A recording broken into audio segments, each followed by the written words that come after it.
Hey, this is Web3 Talks, the podcast where we learn how to build Web3 projects directly from Web3 founders. My name is Maciej Budkowski and I talk with the founders about their projects, business models, technology, community building, user acquisition strategies, and more. If you want to start your own project or are just curious about the space, this podcast will bring you answers. Stay tuned. Okay, and we're live. Hey, Chairman, I'm very happy to have you on the pod. For those who don't know Chairman, his title seems to be well earned because he owns 14 Bored Apes, something like that. Could you tell us a little bit about your background and how you got into Web3 and crypto before we get to the Ludo Labs project? Sure. Hi, Mac, if I may call you that. It's a pleasure to be here. Thank you for having me on. Very excited to talk about NFTs and Ludo Labs with you. You're right, it's in that ballpark. It's actually 22 apes. Oh. But who's counting? Clearly me. But no, just kidding. So I'm very excited to be here and happy to share my journey. So the question is, how did I get into crypto and Web3? I first found out about crypto in 2013 when I was a student at university. So I was studying in America at Columbia University, and I had a course called The History of Money. Mm-hmm. And in this course, the professor kind of took us through the origins of money, referencing some island called Yap in Polynesia, which had stone tablets, which were thought to be some of the first forms of money. So going all the way from stone money on Yap to, coins and tally sticks, through to dollars and possibly Bitcoin, which is this thing which the professor asked, can this be the future of money? And I didn't really understand what that even meant. I mean, how can somebody create money? As a 21-year-old, I was very confused. What does that even mean? I had no idea. I tried to wrap my head around it. It took a long time to really sink in. I'm sure most people who are in this field will appreciate that it takes time to kind of fully understand the ideas because they're so large and so mind-bending. But then once I kind of understood how blockchains work and what they represent, I was hooked. And that was my entry. Okay, and have you started working in this space before, or what were you understood the idea and what happened next? You just left it alone, or you just Yeah, it was very difficult to leave it alone. I think once the idea is in your head, it refuses to go away. So for me, I was a student back then. I didn't really have a lot that I could do with it, except for just following forums online. I was on Bitcoin Talk. I was on a lot of these old forums, reading what people were saying, trying to just educate myself, attending meetups in New York and stuff like that.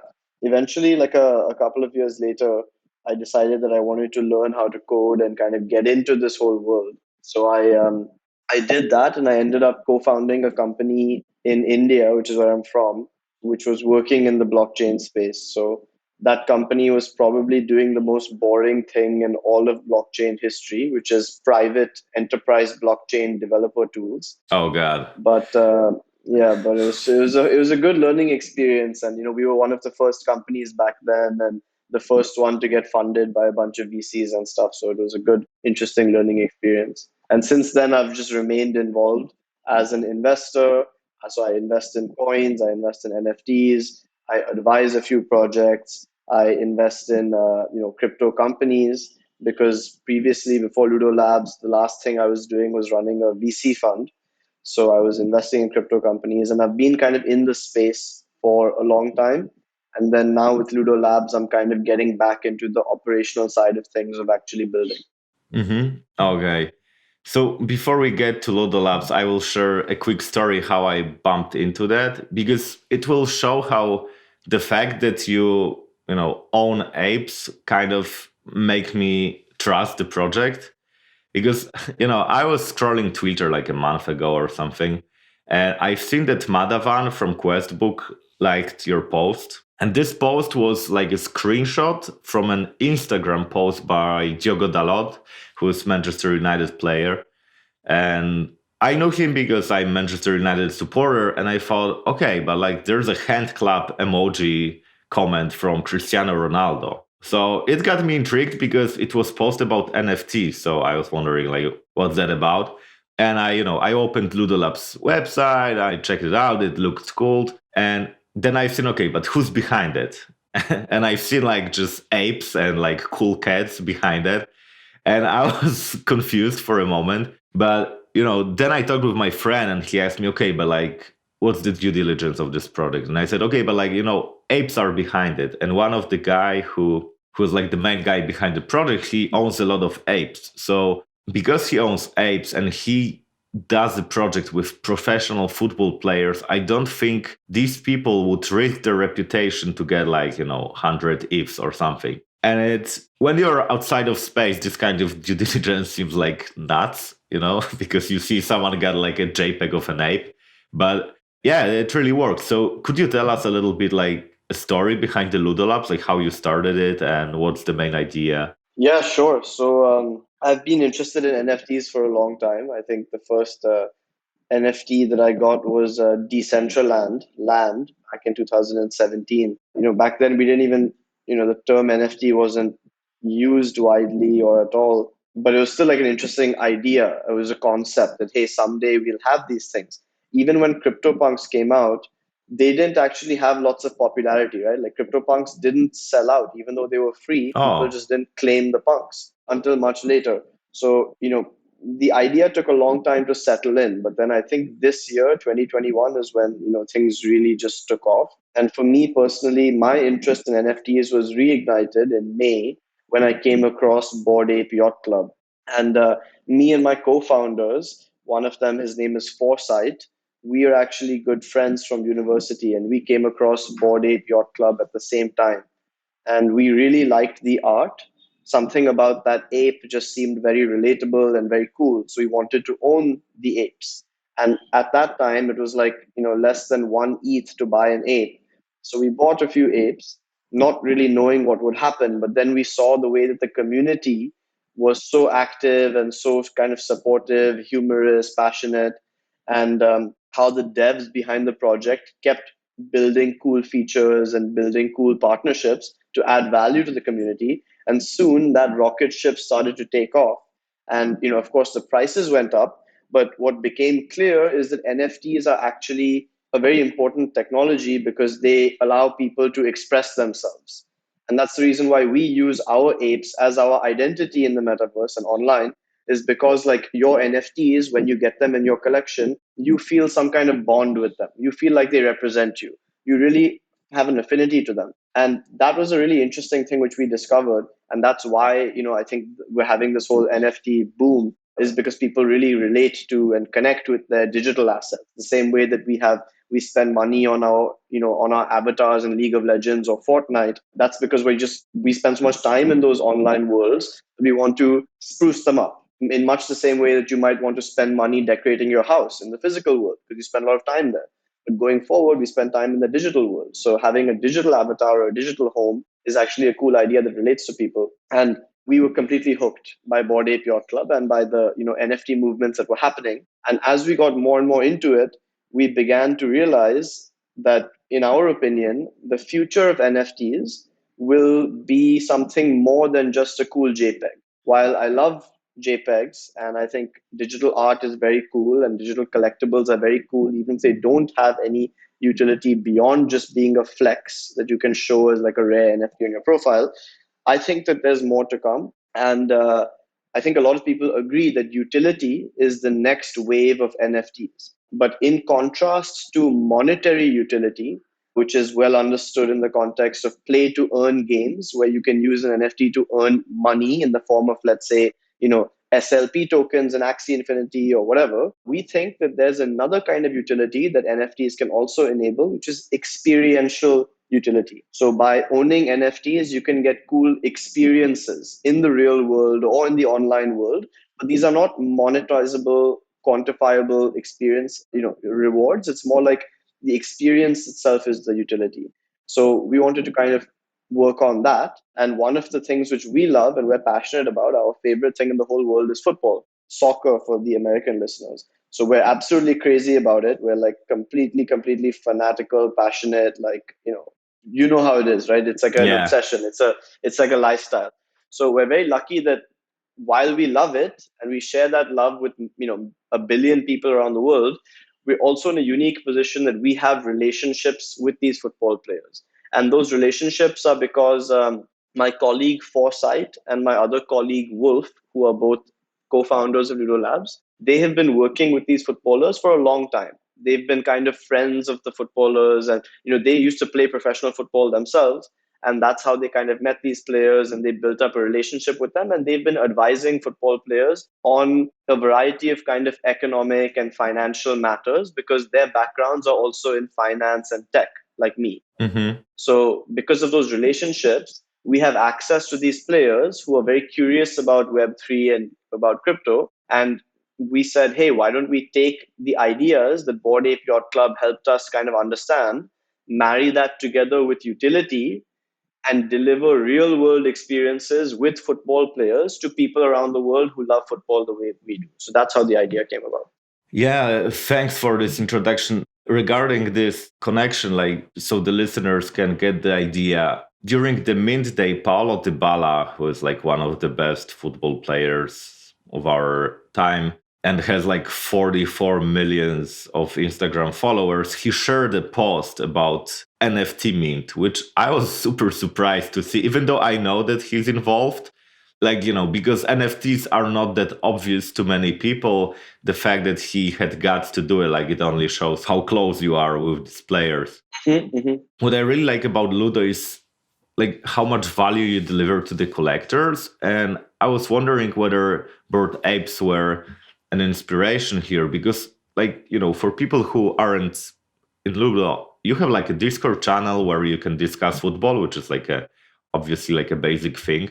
But there was a raffle where you could win a Paulo Dybala jersey that was signed by him. There was a football quiz where you could get an NFT, which you could redeem for a personal shout out from Patrice Evra, who is, by the way, one of my favorite players. You could ask me anything with Diogo Dalot. There's a league where you can predict matches and win some ETH. So there's really a lot of utility, and it really expanded my understanding of what NFT can be used for. So I'm wondering, do you have any new ideas that you want to implement in Ludo in terms of utility? And how do you even come up with all these ideas? Sure. Thanks, Mac, for the question. So the one guiding principle and motivation for us in Ludo Labs is to deliver really, really cool, unforgettable experiences to football lovers. We are football lovers ourselves. We're obsessed with the game. We know how much it means to people. And that's why we want to just help people achieve these awesome experiences.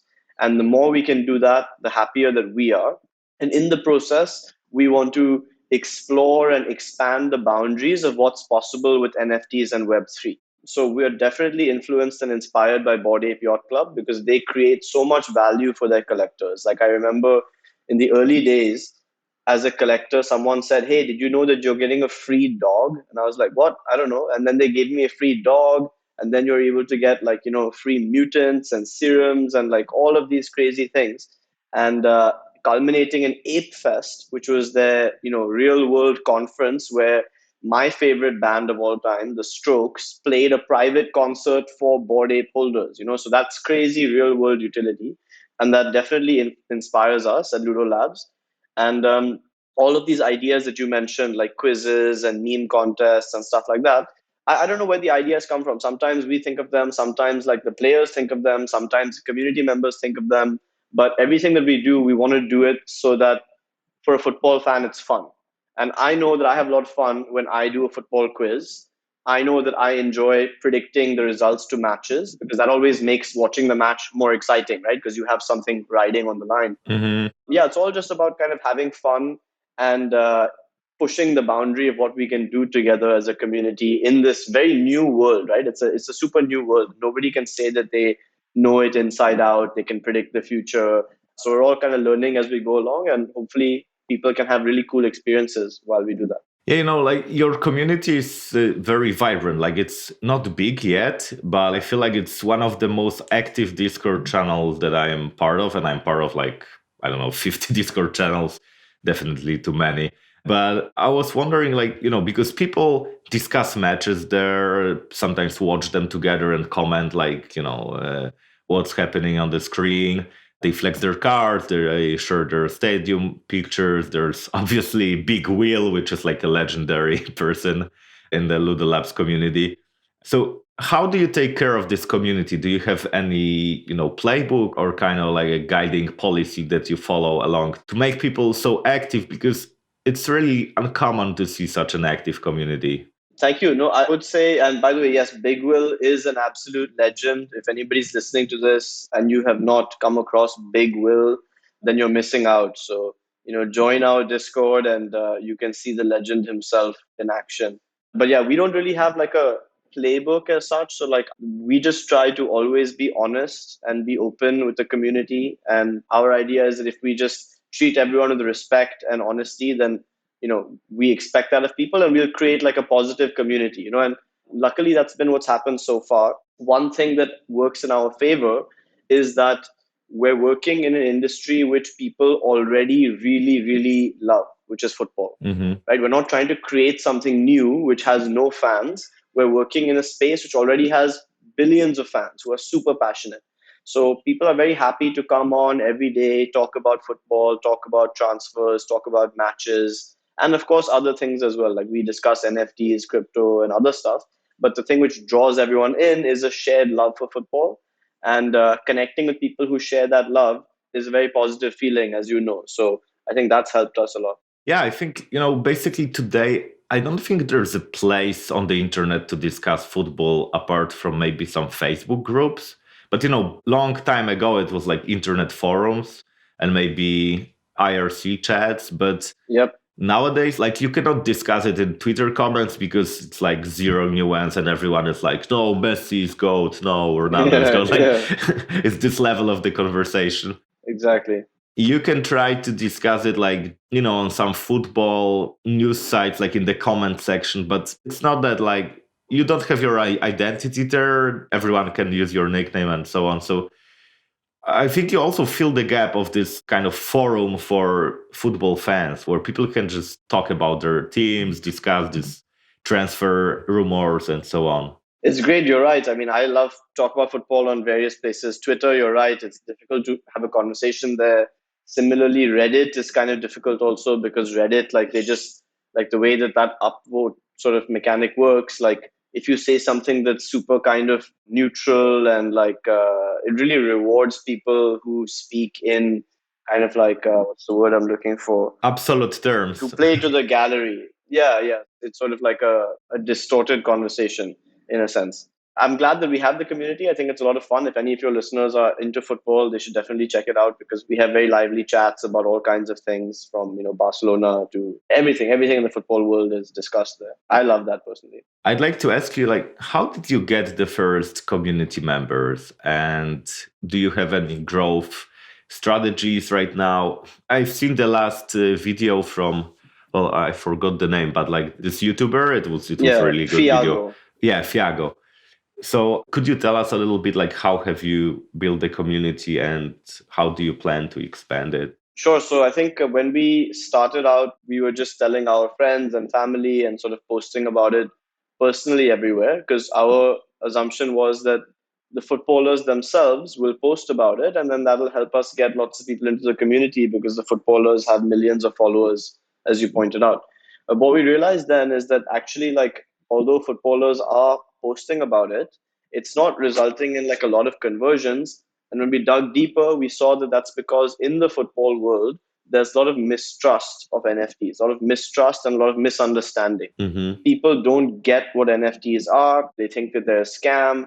They're a bit afraid to engage. And I think that's understandable because just like in 2017, right, when the ICO boom happened and lots of new coins came up, there's a lot of NFT projects happening now, which are just quite cash grabby. Like they're quite shallow. They don't really have a lot of integrity. They seem like scams or they seem like very poorly thought out, just as ways for people to get money from by using like the name of a popular figure just to get money from like that person's fans. In football in particular, there's a big mistrust of NFTs. So even if you look at So Rare, it doesn't have that many users. It's not like it's got like hundreds of thousands of users around the world and people know about it. People have heard the name Mm-hmm. because of course they've got partnerships with such, all of the leagues and stuff like that.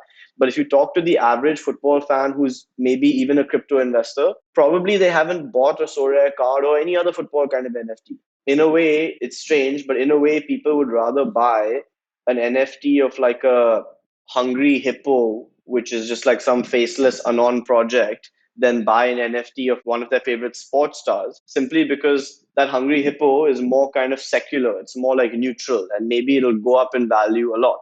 Whereas like a sports star's NFT, especially if it has real world utility, maybe that value is capped. And that's something that we're very aware of at Ludo Labs, right? Like by owning our NFTs, you can get experiences with your favorite football players. And therefore, the amount you'd pay for that NFT is probably capped to the amount that you would pay for that experience. Whereas something like a Bored Ape, like it doesn't have any inherent utility. They've, of course, been giving lots of benefits to their users for sure. And they're probably the number one project that does that. But other projects that maybe aren't even giving utility, that are worth tens of thousands or millions of dollars in some cases, like it's just a kind of like status symbol where everybody wants to say, hey, look, I have like a rare one. And because there's no utility, there's nothing kind of like anchoring or tethering the price to the real world, if you will. So, it's a funny thing which we discovered is that everyone wants to make money very quick, right? And that's understandable. But as a result, you would rather invest in something that is completely like a speculative punt rather than something which has some real utility, because in a way that real utility limits the upside. Mm-hmm. And we're okay with that because we don't really want, like, our community is not full of speculators and people who are buying today because they think that the price is going to go 10x. It's full of people who actually love this sport and this hobby and they want to be part of that community. So we're happy with that. We're okay with that. Do you plan to educate the market more about the NFTs and how it works? Because like when I've spoken with people and I told them about utility, in many cases, this utility in the NFT space is a buzzword. Like people say, oh yeah, you have utility because you can join a Discord channel or something like that. But you really took it to the next level. So I'm wondering, like, do you plan on educating the market more about what's behind utility in your case? Oh, yeah, definitely, for sure. So I think that was the second part of your previous question. And yes, we have many plans to actually spread the message. We're lucky because our community is super passionate and people want to actually get involved in spreading the message on their own. So we're going to do a few things. One thing is we're going to come up with various content strategies, right? To make more YouTube videos, to make more like TikTok and Instagram content that'll educate people about what is Ludo Labs, what's the sort of benefit of being in the community. And we will also set up like a growth partner program. So basically, what we will say is that people who are passionate about football and NFTs and people who want to be part of the Ludo Labs mission, quote unquote, can sign up with us and basically like just go and spread the word however they want, right? It could be that you're in Poland, Max, so like, you go and you post and you spread the message on some Polish football WhatsApp chats or Instagram pages and basically help try to get people from your communities, whether they're physical or online, into the project. And we will reward our partners who go and do that. So it's like creating sort of like missionaries in a way who are go and spread the message everywhere. So those are the two strategies that we have. And then obviously, while we're doing all of that, we want to keep delivering value for our users. And one thing which we're doing, Mac, which might be interesting for your audience, because as far as I'm aware, it's new, is that we are the experiences that we give to our fans. We give those experiences in the form of a special NFT. So let's say that somebody took part in a quiz and then they won the right to get a personalized shout out from Patrice Evra, as you said. We will give that winner of the quiz a special NFT. It's called the Patman NFT, and you can check it out on OpenSea. And that NFT has certain attributes. So the NFT says right there that this NFT can be redeemed for a personalized shout out. So one of the attributes is redemption status. So currently it's unredeemed. So the person who owns it right now can go on our website and choose to redeem it at any time by signing a message with their MetaMask. But if they don't want to redeem that experience themselves, they can also transfer it somewhere else. So we think that this is a cool idea because let's say we have one user from Lebanon who won a free ticket to go watch the Champions League in Europe. He cannot travel himself. how can he transfer that experience to somebody else? It's in the form of an NFT. So luckily he can just sell it like any normal NFT, and then the new buyer can kind of redeem it. Mm-hmm. As our users redeem the NFTs and actually claim those experiences, we will create content out of that. Like we will show like, a fan getting the shout out, or we'll show a fan getting a signed jersey. And we hope that'll also make other people say, hey, how can I get that myself? Mm-hmm. Yeah, that's also a great thing for giving gifts. Like if I knew that I have like a cousin, like he's, I don't know, maybe 10-year old, he's like huge football fan. And if I wanted to give him something special for Christmas and I had a budget, I could just, ask the NFT owner to maybe sell it to me so I can give him this personal Patrice Evra shout out to this kid. Yeah. Mm-hmm, mm-hmm. Oh, that's a lot of value for people. I'm wondering, like, what were the biggest technical challenges that you faced when building Ludo Labs? I think that one of the challenges is like, how do you kind of like select which chain to build on, right? There's so many options today. Of course, like, it's not like 1 year ago where the NFTs only existed on ETH, right? Today you have Tezos, Solana, Avalanche, all these different blockchains. And then just within the ETH ecosystem, you have the main net, layer one, and then all of the other layer two things, right? So there's a lot of like thought that needs to go into like which platform you'll build your NFT on. So we decided to go with the layer one ETH because I believe Vitalik is working on like a wrapper for NFTs to go from L1 to various L2s. And we feel that like going forward, it will be possible to port NFTs. It already is, right? You can today port an NFT from Ethereum to Polygon. So it has flexibility in that sense of being like movable across various parts of the ETH ecosystem. But at the same time, the majority of users are on ETH. The majority of trading volumes are on ETH. A lot of the liquidity is on ETH. So we decided to go there. And in terms of like the technical challenges, well, I mean, there's many different components to take into account. Well, one of them is also like, how do you make the NFTs themselves? So each of our NFTs is unique. On each one of the Ludo Labs NFTs, you have a football player, but that football player can have a different background, a different costume, a different hat, sunglasses, mask, chain, whatever. So there's about 9 different attributes and about 178 traits across those 9 attributes. And we kind of decided that we want to have a unique NFT for each NFT should be unique, but we can't sit and do that by hand. So we had to come up with like an image processing algorithm to put all of those attributes together. So mix and match them. So making that actually work smoothly, making it look good, it's not super easy and straightforward. It requires some work. And then the question is like, there are billions of combinations that you can come up with, right? Like if you match every attribute with every other attribute, there's like billions of permutations. So how do you come up with some that you like? Are you going to manually make them? Are you going to sort of like generate them by machine and then like curate them? So these are things that you have to think about. And while doing all of that, you need to make sure that like the end collection you come up with has like a sort of cohesive rarity distribution. So certain attributes are more rare, certain attributes are less rare. So kind of like counting that, making sure you keep that all in check. It's not easy. So it was a lot of fun. And we learned a lot about like image processing and stuff like that, as well as like it's always good fun to build and ship on mainnet. Okay, so there was also this another challenge that we talked before that you said that you had. Maybe it's not even a technical challenge, but more like, I don't know, like a problem that comes from minting. And it was a problem that happened when you had the first mint. Could you tell us a little bit about it and how you handled this situation? Because I think that's the most value that we can get from this story. Sure. So basically, on Mint Day, we were all excited for dropping our project at 12 p.m. UK time, and the team was very excited, lacking sleep but excited. We had Cristiano Ronaldo comment on Dalo's post, as you mentioned, and so adrenaline was running high, excitement was running high. 12 p.m. comes, and there are hundreds of people who are refreshing our page every second. And on the discord is just full of people like talking, and we could see on the analytics that there was just hundreds of refreshes happening every second on the page. And we were like, wow, okay, we have people waiting for us to drop the project. We were just like firefighting like a last minute issue. As always, there is something that comes up, like no matter how well prepared you are, every single tech launch has some last minute like something comes up. So we finished firefighting the issue and we open up the mint. and people start minting.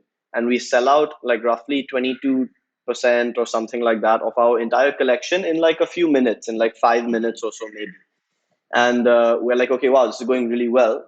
And then what we see is that on the Discord, our community is saying, guys, I bought multiple NFTs and all of my NFTs were of the same football player. So we were like, oh my God, this is a nightmare. So basically, for your listeners who may not know, we have 10 football players who we work with in the project and 3,500 NFTs in total. So 350 NFTs each for 10 football players. And our goal was that when you come and mint an NFT from our website, you get a random one. You could get player 1, 2, 3, 4, 10, right? It's a random thing, and you don't know what you're going to get. So that's how we had designed it. And we had just basically tested everything and it was all working fine. And then when we actually went live, we realized that we didn't actually put the final, like the analogy I would say is that we had tested it and the randomization had worked in testing, but we didn't actually put that feature on in the main mint, in the live mint. So it wasn't a technical challenge of something we didn't know how to do. It was just like human error and oversight. And we were horrified. We were completely shocked and horrified because community members were saying, hey, I got the same guy. So what happened was instead of the randomization being put into place, we had 350 of the same player followed by 350 of a different player, and so on and so on. And so we were shocked. This is not at all what we wanted. It was a major kind of like error on our part. And we were in the middle of mint, right? Just a few minutes in, hundreds of cards minted, community members, like everyone is talking on Discord. And we were quite like panicked and shocked and very embarrassed more than anything because we knew what we were doing. Like we have experience in this field, like we've done this before. Funnily enough, one of my co-founders and I have done a major launch in India with the National Stock Exchange of India, demonstrating a blockchain product in front of like bank CEOs and media. And on the day of our launch or of our demo, like the product failed. And in that particular case, it failed not because of us, but because there was a change made to a Google tool which broke one of our builds, which we actually had no control over. But in this case, with Ludo Labs, it was our oversight. And so we were stunned. But in that moment, you have to just kind of keep a calm head and like look for solutions. So we immediately kind of told the community that, hey, look, this is what's happened. We've made this mistake. We wanted to randomize all of your NFTs. We could not actually, we had planned to do that. And in our testing, we had done that, but we forgot to actually put that feature into practice in the live mint. So what would you like us to do? Because this is not how we wanted things to be. We wanted everything to be randomized, but you guys tell us because you are the community. So we will hold a vote and we will listen to your opinions. So we gave them an option to vote on two different courses of action. The first course of action was to reshuffle the NFTs, meaning to change the metadata of the NFT so that if Mac, you owned NFT number one, you would still own NFT with token ID one, but that NFT would have different metadata, meaning a different player and different attributes, etc. So that was option one, is we reshuffle the metadata of all NFTs. And option two is that we just don't do anything and we continue the mint as is. And we left a vote for the community, and we had about like 88% of the community vote for option one.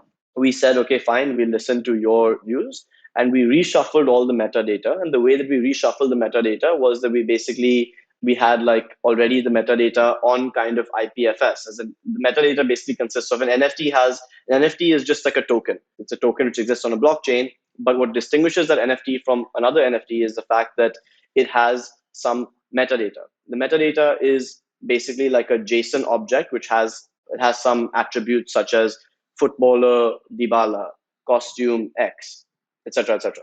So we had taken those JSON files, which is basically like a little text file, and we had put all of the JSON files onto IPFS, and we had posted that publicly so the community could see that, hey, look, here is the starting index or the starting arrangement of the JSON files. We will now shuffle these JSON files according to some random seed and apply the shuffled metadata to the tokens in our collection, such that anybody can, after the fact, kind of go and check out that it was actually done randomly. So we used as the randomness seed a future Ethereum block hash. So let's say that at the time we decided to do this, the block height was 1,500. It's just a random example.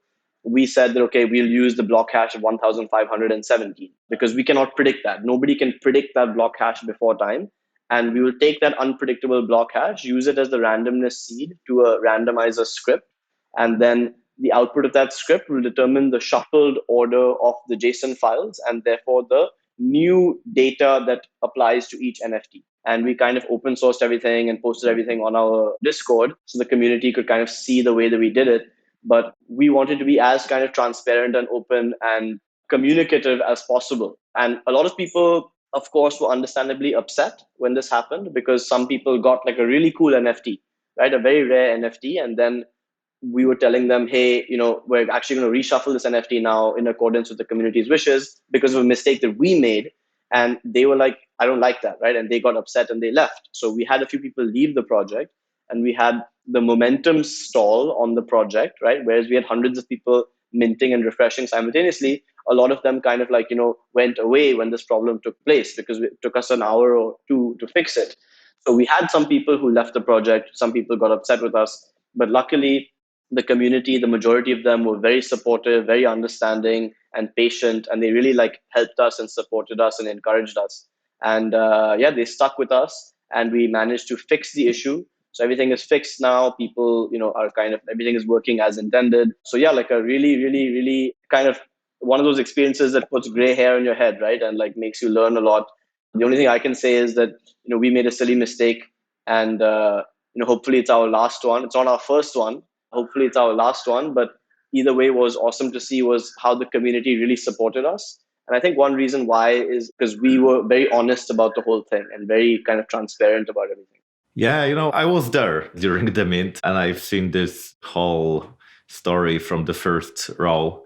And I feel that this event like built trust between, people and the team behind Ludo Labs and sort of like strengthened the connection between, creators and the community. So like it wasn't a good thing. The way that you handle that I think made it finally like net positive because people who remember that they understand that you really want it to be, first of all, community driven. So people vote like how it's going to play out. And also that you want it to be just cool experience for as many people as possible. So thank you. Yeah, thank you for staying in and supporting us, Mac. I'm very grateful to the community, and I count myself lucky that and this is what we were talking about earlier, which is that in the NFT space, people are so supportive and so positive. I really appreciate that, and I resonate with that because I'm an optimist. I want to believe in the good of people, and I want to believe that everything is possible and that somebody is telling the truth always. That's always my kind of like, I want to believe that. And I feel that in the NFT space, people are like that as well. And I find that awesome. I mean, there are many learnings. There are many learnings. I think that for us, like my co-founder and I have been working in the blockchain space for a while. So like, writing contracts and stuff is not new for us. But what was new for us was more the image processing side and how do you actually generate the art. mm-hmm. So that was a fun learning experience. I don't think it's very difficult to launch an NFT project for people who are curious. It's actually a very fun exercise. You learn a lot. It's not easy for sure. It's not easy and like, it requires lots of hard work, but it's a fun technical exercise to actually learn a lot. So I would encourage anybody who's curious to try their hand at building contracts. The cool thing about crypto, right, like Ethereum, is that you have so much knowledge that's already out there in the public domain. So you can use pre-existing templates from guys like Open Zeppelin and other NFT projects. All of their contract code is public for the most part. So you can just look at it, learn from it, and replicate it, fork it, tweak it. And that's the cool thing about Web3 is that there's so much, everything is open source, right? Well, most things. So it's a very cool way to like learn and build in the open. And how long have it taken for you to prepare the NFTs? Took us about 4 months to do everything, I think. Okay, because I have spoken with Boca and he told me that it took him so long to prepare all these illustrations for the NFTs, but they are really good looking. Like this is the first NFT that I really like visually. Like I could have my profile picture in this style, definitely. Oh yeah, I'm glad you think that. And so for the viewers who don't know, Boca Boom is the artist. He's a Serbian artist who helped us. He made all of the art for us, and he worked extremely hard and absolutely smashed it. And we are very happy that we get to work with him because we think that he's super talented. So we are getting till the end. So I have three questions that I always ask. So the first question is, what were the most mind-blowing projects in the NFT space that you've seen so far? Something that was like, wow. I think art blocks is very cool. I really like the concept of generative art. And if people don't really know what that means or have like just like a high level understanding, Tyler Hobbs, who's the creator of Fidenzas, he wrote a fantastic essay about what generative art actually means, which helped me get an understanding for how difficult it is to do it. So I thought that was very cool. I liked the Loot project and the way that it kind of created this open world for people to just use their imaginations to build stuff. Of course, BAYC is doing really cool stuff. I don't know the name of this project, but I've heard about an NFT project where basically like a musician created, let's make it an example now, right? Because I don't know the details. Mm-hmm. So it may be, not fully correct, but let's take it as like a thought experiment. A musician created 5 NFTs. Let's say it's vocal NFT, drum NFT, guitar, keyboard, and whatever, bass. He sold those 5 NFTs and he made a website called makethesong.com. Let's just make an example. So if you own one of those NFTs, and there's only one of those copies, right? There's only one drum NFT, only one guitar NFT. If you go to makethesong.com, you can log in using MetaMask. If you have, let's say, the guitar NFT in your wallet, it will allow you to log in and you can then select the guitar component of the song. So the artist, let's say, has made 20 pre-recorded different stems or guitar tracks, and only the guy who owns the guitar NFT can select which guitar track is part of the main song. And similarly, the vocal guy selects the vocal one, the drum NFT owner selects the drum track, and then collaboratively, dynamically, the song gets made according to the different wishes of these different NFT owners. And then that results in the final song. I thought that idea was super cool because imagine Kanye West made something like this. And imagine that like 5 or 10 or 12 different people could like collaboratively make the final Kanye West song, which streams on Spotify or YouTube or whatever. Like, how cool would that be? Like, that would be insane. So I found that idea very cool. And it's just one of the ways that I think NFTs can be used. Wow, that's amazing. Like, I was researching music NFTs, but that's something new to me.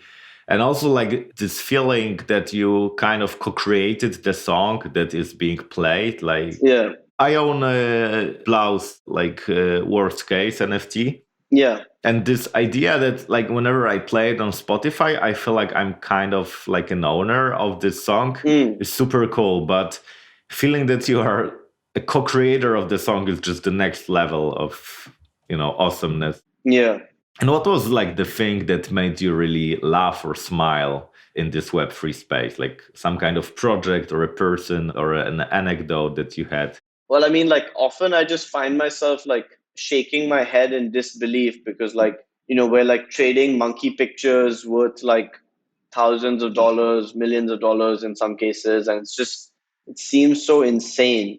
And it can be overwhelming at times. It can be stressful. It can be like, I'm sure everybody here is either trying to make money or like everybody wants to make money, of course. Everyone's either trying to make money or like kicking themselves for not making enough money. And it can be very overwhelming or stressful to not just deal with NFTs, but crypto or money in general. But in the NFT world, what always makes me smile is that the community is so positive. People are very encouraging, uplifting, ready to help each other out. Everybody really believes in a brighter future. And it's beautiful to see the way that people, rally around that future.